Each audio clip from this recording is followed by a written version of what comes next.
आणि बाळप्पाचे ते झाले श्री संत बाळू मामा. अवघ्या जगात बाळू मामा नावाने ते ओळखायला जाऊ लागले.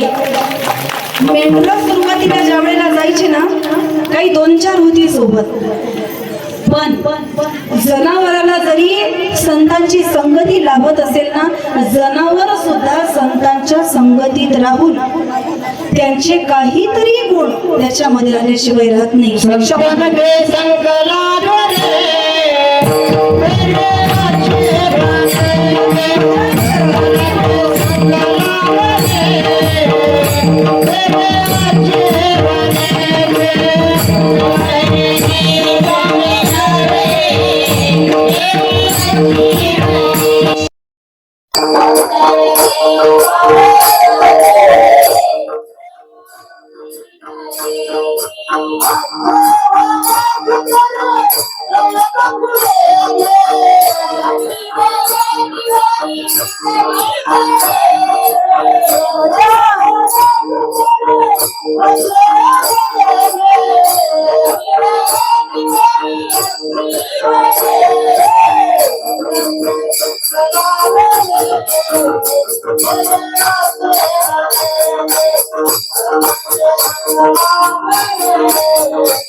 संतन के संग लागरे तेरी अच्छी बनेगी, कागा से कोई हंस करी है, होवे तेरो बड़े भाग रे तेरी अच्छी बनेगी. साधू संतांच्या संगतीत राहिलेली, संगतीने होतो पंगतीचा लाभ. संगतीत राहिल्यानंतर पंगतीचा लाभ होतो महाराज. हरि भक्ताने के 3 गुण हर कोई लागत पाव, खाने को मिष्ठान मिळे आखिर वैकुंठ को जाओ. चांगल्या माणसाच्या संगतीत राहिल्याने ह्या गोष्टी मिळतात. हरिभक्तांचे 3 गुण हर कोई लागत पाव. मी मगाशीच बोलून गेले, दारुड्या जरी साधूच्या संगतीत आला, त्याने जर पांढरे कपडे घातले, डोक्यात टोपी घातली, गळ्यात टाळ घेतला, लोक त्याच्या पण पाया पडायला मागे पुढे बघत. एवढी ताकद आहे वारकरी संप्रदायाची, एवढी ताकद आहे आमच्या साधू संतांची. हर कोई लागत पाव. एवढ्यावर थांबतं का महाराज? खाने को मिष्ठान मिले. लोक विचारतात आम्हाला कथेला गेल्यावर, माई बासुंदी बनवू, गुलाबजामुन बनवू, रसमलाई आणू, आणखी काय करू? तुमच्या तोंडाला पाणी सुटलं का? सुटलंच असेल तर तुमच्या घरी बनवा ना, आम्हाला पण खायला बोलवा. हर कोई लागत पाव, खाने को मिष्ठान मिले. आमचं खाऊ खाऊ वजन वाढायला लागले महाराज. काय सांगावं तुम्हाला? 8 महिने वजन वाढतं, 4 महिने पुन्हा कमी करण्याचा प्रयत्न करतो, पुन्हा आमचे वजन वाढतात. का? खाने को मिष्ठान मिले आखिर वैकुंठ को जाओ. हे कधी होतं? संतांच्या संगतीमध्ये. बाळू मामाच्या जीवनातला नवीन अध्याय चालू झाला आणि आता हळूहळू बाळू मामांची प्रचिती वाढायला लागली. एक प्रसंग मी वाचला त्यांच्या जीवनामधला. एक गरीब शेतकरी होता, ज्याने सावकाराकडून कर्ज काढलेलं होतं आणि कर्ज काढल्यानंतर ते कर्ज फिटत नव्हतं महाराज. दाणदाणा शेतामध्ये पिकला नाही तर शेतकरी कशाच्या भरवशावर कर्ज त्या ठिकाणी फेडणार आहे? आज शेतकऱ्याची परिस्थिती इतकी वाईट आहे महाराज. एखाद्या भाजीपाल्याच्या दुकानावर आम्ही गेलो ना, आम्ही टमाटरचे भाव करतो 50 रुपये किलो, 40 द्या ना, 30 द्या ना. आणि तेच आम्ही मोठ्या मॉल मध्ये ज्या वेळेला कपडे विकत घ्यायला जातो ना, 2000ची साडी तिथं 5000ला मिळते, पण आपण एक शब्दही तिथं बोलत नाही. आमची सगळी गरिबी शेतकऱ्याच्याच डोक्यावर येऊन पडते. लक्षात घ्या. लोक म्हणतात शेतकरी कृषी हा देश जो आहे कृषी प्रधान देश आहे, पण मी म्हणेन हा देश जर कृषी प्रधान असता तर या जगात सर्वात जास्त श्रीमंती फक्त शेतकऱ्याकडेच राहिली असती. सर्वात जास्त हा शेतकरी राबून राबून मरतो, त्याच्या पिकाला भाव मिळत नाही. त्याचं पीक थोडं वरती आलं की पावसाची गर्जना, आभाळाची गर्जना, पाऊस पडतो, त्याच्या पिकाची नासाडी होते, त्याला कोणी भाव देत नाही महाराज. ही परिस्थिती ज्या वेळेला शेतकऱ्यावर आली, एक लक्षात घ्या, माणूस किती श्रीमंत झाला ना, खायला अन्नच लागतं. सोनं चांदी खाऊन आपण जीवन जगू शकत नाही. म्हणून कधीच भाजीपाल्याच्या गाडीवर गेल्यावर भाजीपाल्याचा भाव करायचा नाही. मी स्वतः कधीच करत नाही. 10 रुपये भले त्याला जास्त गेले, आपले काही पापात जाणार नाही. 10 रुपयात आपल्या घरावर काही 2 मजले चढणार नाही.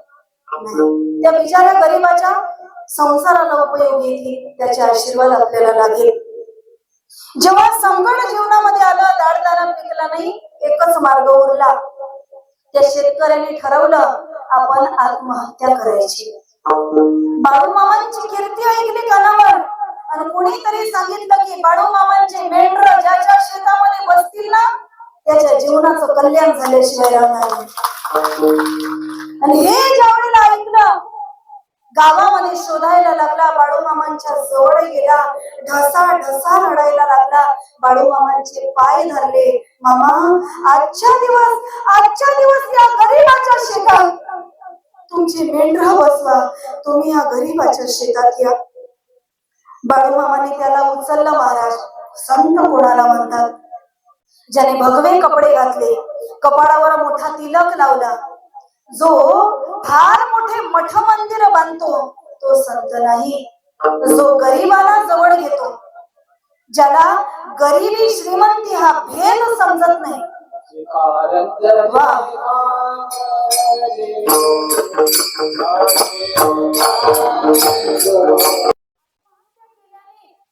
या जगात आपण मेल्यावर कुणाचं काही बिघडत.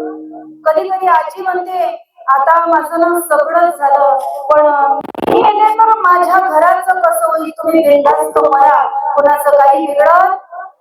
ज्या लेकराची आई त्याला जन्म दिल्याबरोबर मरण पावते, ते लेकरू सुद्धा जगत महाराज, ते मरण नाही. या जगात कोणापासून कोणाचं काही घडत नाही, कोणापासून कोणाचं राहत नाही.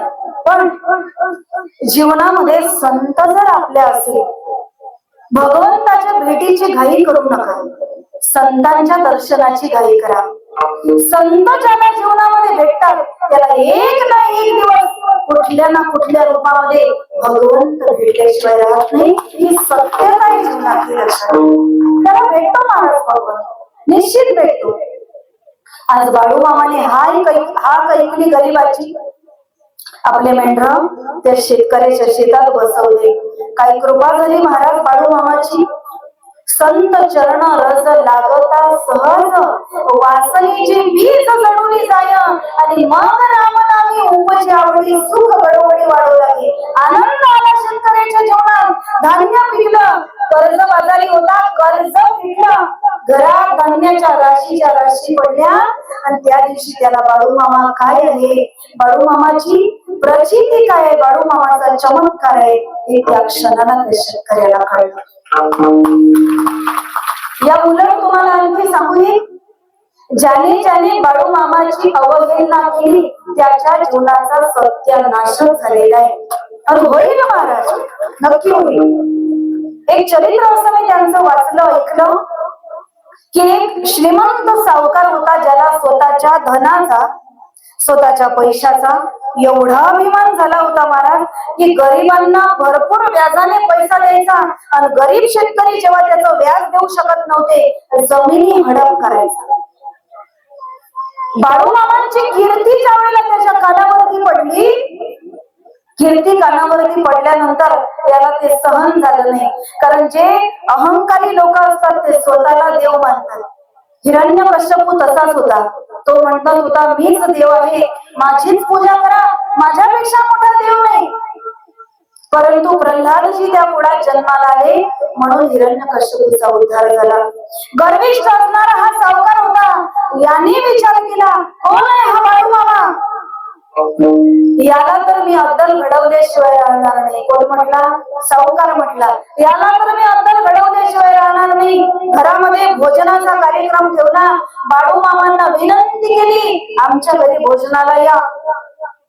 संत होते महाराज. कोणाचं हृदय कसं ओळखतात ते संतांना माहितीये. काहीच बोलायची गरज नाही. मनात काय चाललंय ते संतांना कळतं. माझ्या मनात एवढं आलं होतं की बाळूमामाची एकदा सेवा व्हावी. मी तर कोणाशी बोलले पण नव्हते. आली प्रचिती महाराज, आली प्रचिती. संतांचा आशीर्वाद जीवनामध्ये ज्याला आहे ना त्याला कशाची कमी पडत नाही जीवनामध्ये. आणि याने विचार केला की मी बाळूमामाला अक्कल घडवल्याशिवाय राहणार नाही. भोजनाला जबरदस्ती करून घरी बोलवलं तर बोलवलं महाराज.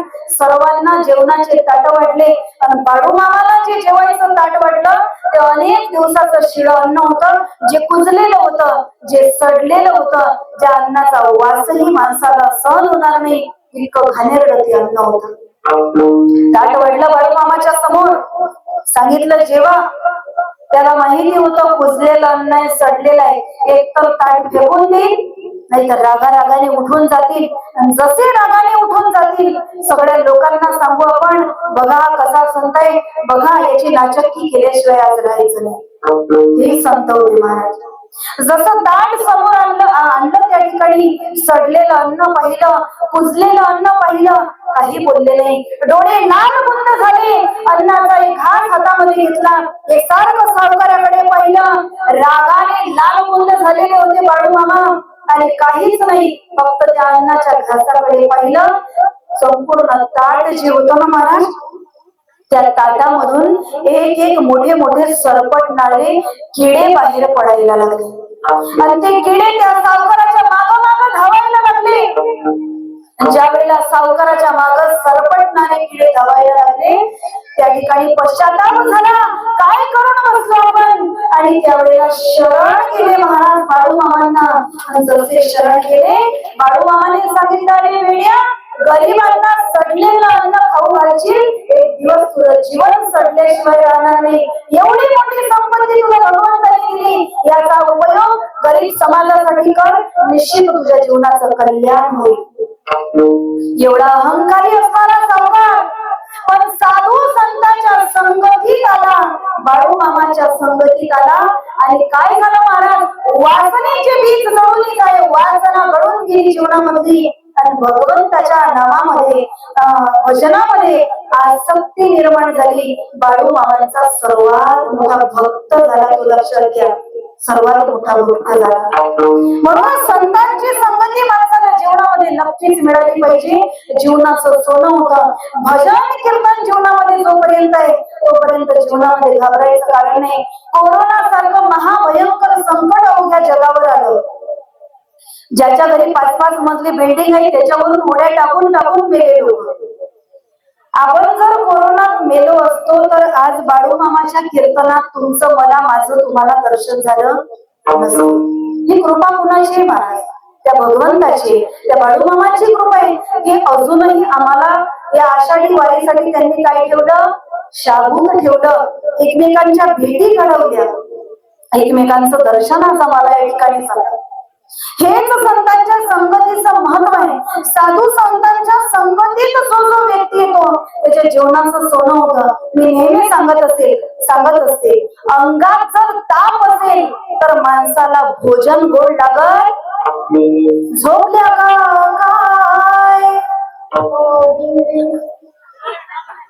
अंगात ताप असेल माणसाला भोजन गोड लागत नाही. आणि मनात जर पाप असेल तर माणसाला भोजन गोड लागत नाही. म्हणून भोजन गोड लागावं यासाठी शरीर निरोगी पाहिजे आणि बाळूमामांचं भजन गोड लागावं यासाठी मन शुद्ध पाहिजे. महाराज थोडे हात उंच करा, थोडे हात उंच करा. माऊली जय माऊली, बाळूमामा माऊली,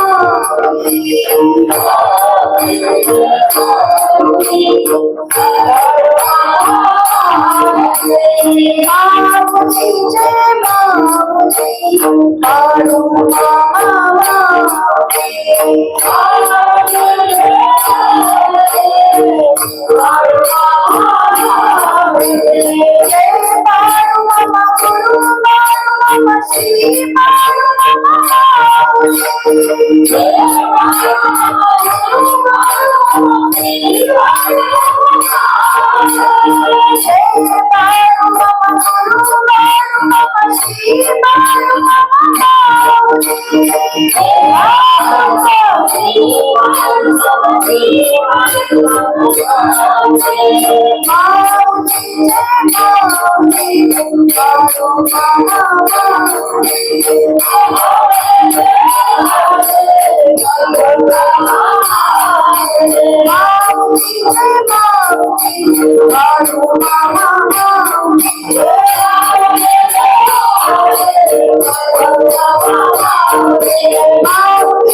झोपले का मागचे?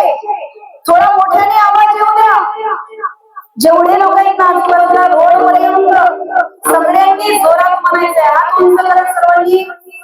बाळू मामाच्या नावानं, बाळू मामाच्या नावानं, बाळू मामाच्या नावानं. वा, आज बाळू मामाला सुद्धा आनंद झाला असेल. तिथं बसलेल्या प्रत्येकाने, काही लोकांनी तर एकमेकाला पुचकेच दिले असतील. आधी तू म्हण, आधी तू म्हण. कोणी कोणी केलं भजन? हात उंच करा बरं दोन्ही. माझ्या मागून म्हणा. फक्त तुम्ही, ज्यांच्या तोंडासमोर माहिती आहे ते नाही, तुम्हालाच म्हणायचं. हा तुंबळ मा